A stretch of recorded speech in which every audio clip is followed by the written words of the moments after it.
I think you just voted to keep the COVID vaccinations going. Is that what you did?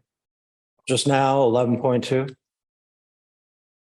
No answer. Okay. Your time is running, sir. So Good evening. My name is John Parker. I'm a citizen advocate for children. I support Christian values, and I'm sure many of the trustees, administrative staff, educators are moral, ethical people who sincerely want the best for the children and are dedicated to their profession. I applaud you for that, and I'm here to support you in any way I can. We live in an era that is probably the most challenging in our history as a country. There are federal, state, county agencies, national and state unions, and an army of special interest groups who want a say in how and what the students are taught.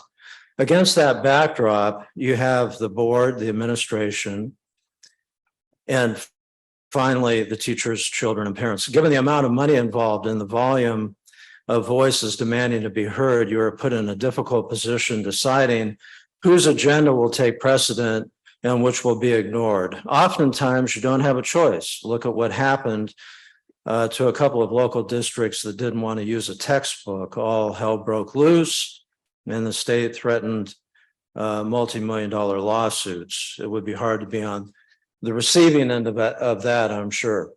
However, there are times when you have to make decisions of conscience. When the safety and physical well-being of students is at stake, everyone involved has to choose what is in the best interest of the child. Safety and well-being takes many forms.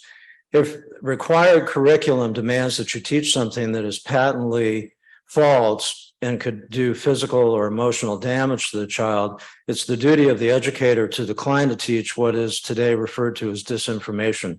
As an example, if a child is born a male, it's a boy. Female, it's a girl. There are people that wish it was otherwise, but at the point of conception, chromosomes line up in a certain way which determines the sex. And all the drugs, surgery, and wishful thinking will not change that.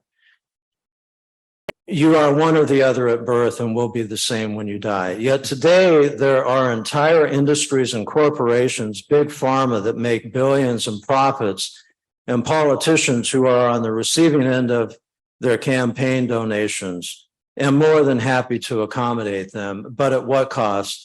Is the physical and psychological, ultimately life of the child in your charge worth it? To say nothing of the destructive impact on the family, I would say no and leave it here. But the big question is it the responsibility of the education system to promote the agenda of special interest groups and those who benefit financially? thank you. Thank you.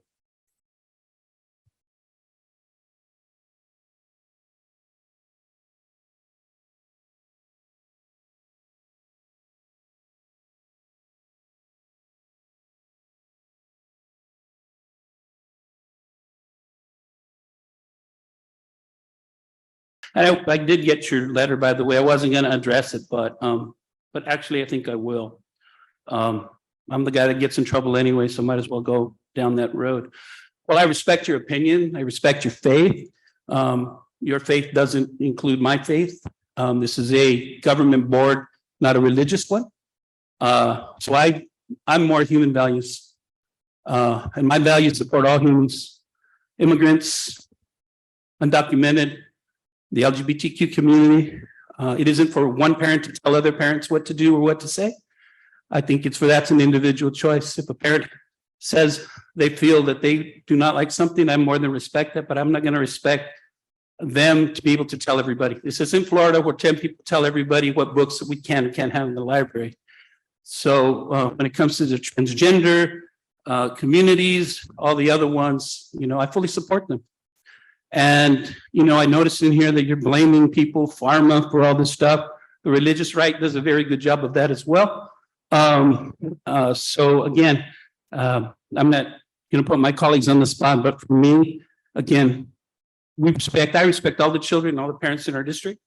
I respect all their opinions, but this attack on communities because they don't kind of stand up to your religious or personal values, well, that's your personal choice, but not mine. I will support them, all these groups, legally, the law, as we go down the road. I've seen this crap happen in other districts where they come in and say, we're all nice. And then once they get there, they start, just trashing the communities and the different people. These attacks on all these communities that aren't, the red, white, and blue kind of communities that people have in their mind, really starting to annoy me. And so I just wanted to make that clear for anyone who knows me already knows that's for my position, but I wanted to make it clear on everybody else who may think that somehow they're going to come, bring 20 people in protest, and somehow I'm going to get scared. Again, I wasn't going to comment on it, but since you came and brought it up again, yeah, that ain't me.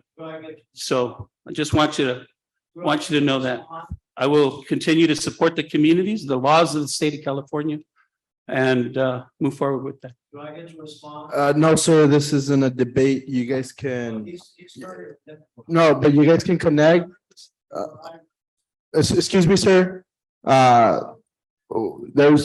Excuse me, sir. We're running a meeting. This is not a debate. You guys can exchange information, meet up, but we're not going to entertain public and board debate. You came up, you gave what you needed to say. He responded during his report, and that's it. You guys can connect if you guys want to further discuss this. Trustee Garcia? And I would be happy to meet with you anytime you want. How about it? I'll wait. Is that a threat, sir? No, not Oh, okay. No. We can talk. Okay. I said talk. Perfect. Sounds good. Trustee Garcia? Thank you. I